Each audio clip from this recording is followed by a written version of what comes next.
Twitter identified only 22 accounts on its platform that were directly tied to the Russian Facebook pages, and then discovered another 179 accounts that were related or linked to the Facebook accounts.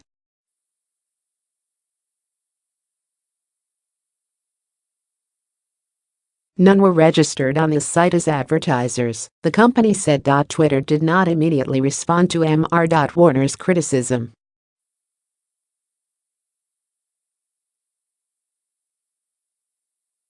Representative Adam B. Schiff of California, the top Democrat on the House Intelligence Committee, was more diplomatic about Twitter's briefing for House investigators, calling it good, but preliminary.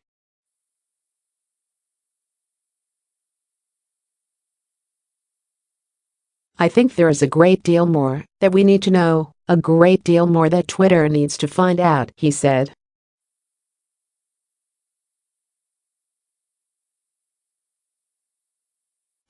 Schiff said Twitter faced greater difficulty in tracing accounts because its users provide less information than Facebook users when they sign up.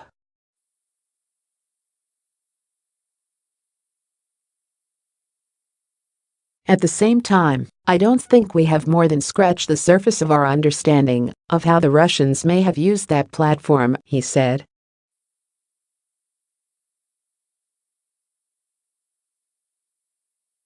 Senator Richard Burr of North Carolina, the Senate Intelligence Committee's Republican chairman, would not answer questions about the briefing on Thursday, and his spokeswoman declined to comment.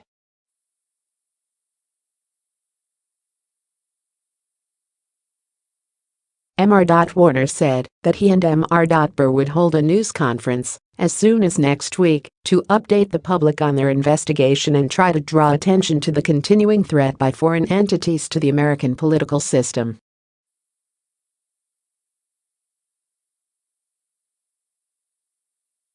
In a statement issued on its blog, Twitter did not address extensive research by outside experts that has identified far more suspected Russian activity during and since the election.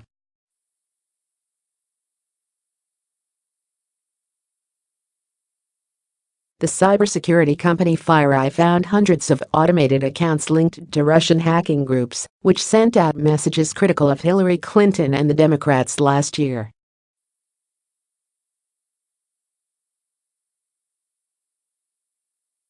Nor did Twitter address a web dashboard set up last month by researchers to track and compile statistics on 600 Twitter accounts that the researchers believe to be linked to the Russian government or to have a long-standing pattern of repeating its propaganda.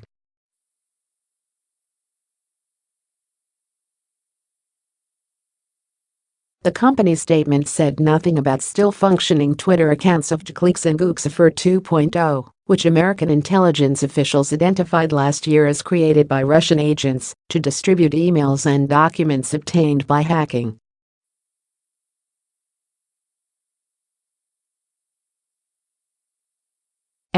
Warner said he was more than a bit surprised in light of all of the public interest in this subject over the last few weeks that anyone from the Twitter team would think that the presentation they made to Senate staff today even began to answer the kinds of questions that we'd asked.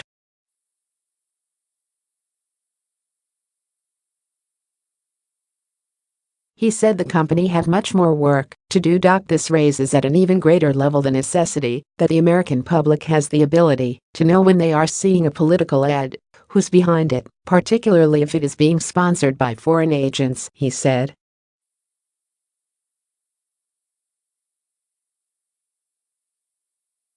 In its briefings for congressional investigators and its public statement, Twitter did not identify any of the suspect accounts by name.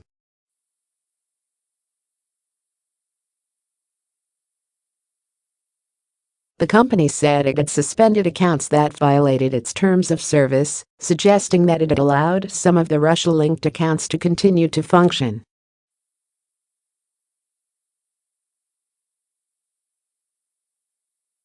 Clinton Watts, a former FBI agent who has tracked suspected Russian activity on Twitter for several years, said the platform had proved especially vulnerable to abuse, in part because the company demands little information from users.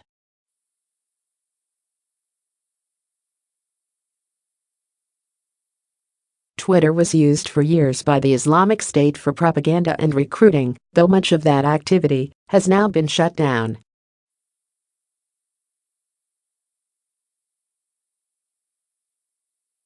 Bad people can do what they want on this platform, said Mr. Watts, a senior fellow at the Foreign Policy Research Institute in Philadelphia. I think they have real problems trying to trace the Russian activity.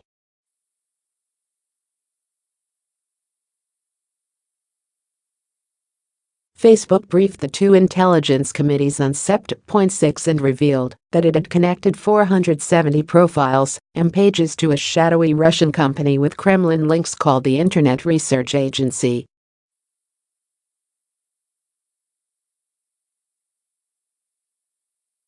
It said the pages had placed 3,000 ads on Facebook costing about $100,000. It found another $50,000 in ads that it believed might have a Russian source. While some of the pages and ads praised Donald J.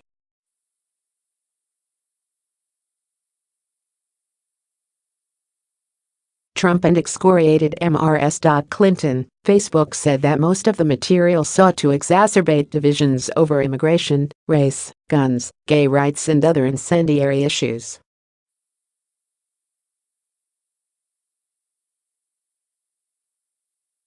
Members of the Congressional Black Caucus wrote a letter this week to Facebook's chief executive, Mark Zuckerberg, asking the company to look more deeply into the Russian activity.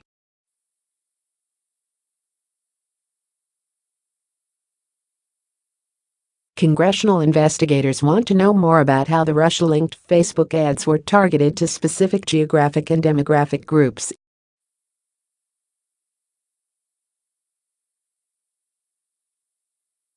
Officials familiar with Facebook's briefings for Congress confirmed a CNN report that Russia-linked Facebook ads promoting the Black Lives Matter movement were specifically targeted at residents of Baltimore and Ferguson, Mo.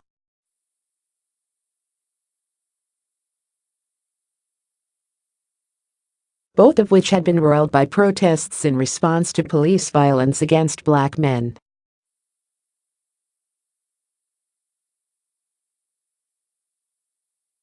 Mr. Warner said on Thursday that the committee was still waiting for Facebook to deliver a set of ads that it had identified.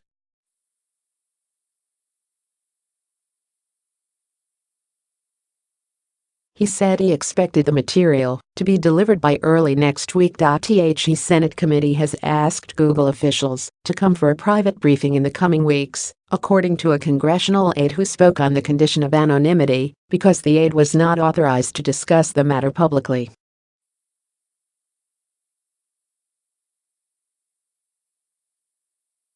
The committee has invited Facebook, Twitter, and Google to testify on Nav.1. The House Intelligence Committee announced on Wednesday that it intended to hold its own public hearing with tech companies next month, but it has yet to announce a date.